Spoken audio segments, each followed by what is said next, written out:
জুলাইকে যুক্তরাষ্ট্র এবং যে গোপন চুক্তি ষড়যন্ত্র করছে তার প্রতিবাদ জানিয়ে একজন যুক্ত সচিব যখন এই যে চুক্তির গোপন নথি থেকে যখন সে প্রকাশ করেছে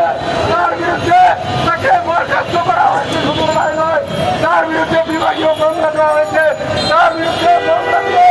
ওই যে ব্রিটিশ আমলের যে আইন, ওই 1923 সালের যে আইন, সেই আইনের বিরুদ্ধে মামলা দিয়েছে। এইভাবে জুলাই অভ্যুত্থানের ছাত্রদের যে আকাঙ্ক্ষা গত 1 বছরের সেই আকাঙ্ক্ষাকে পরিবর্তন করে এই সরকার পরিচালিত হচ্ছে ধরন জুলাইয়ের যে লড়াইয়ের মধ্য দিয়ে এদেশের মানুষ যে ঐক্যবদ্ধ প্রতিরোধের মধ্য দিয়ে আগামী দিনে সেই লড়াইকে বেগবান করার মধ্য দিয়ে এদেশের গণমানুষের যে আকাঙ্ক্ষা 1971 সালের মুক্তিযুদ্ধের মধ্য দিয়ে যে সকল বৈষম্যহীন সামনে মানবিক সমাজ প্রতিষ্ঠা করার আকাঙ্ক্ষা দিয়েছিল,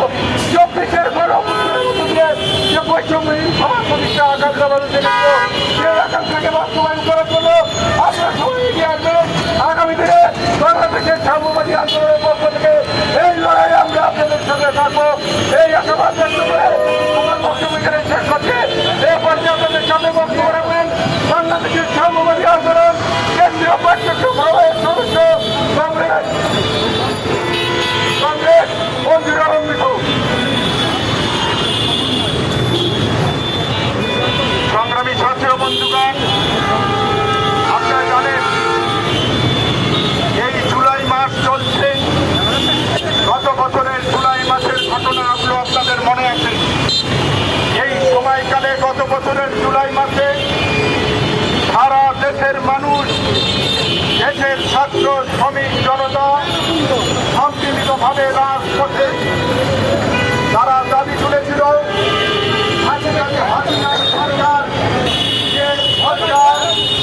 দেশের শ্রমজীবী মানুষের আন্দোলন সংগ্রামকে দমন পীড়ন করে, বিরোধী পক্ষকে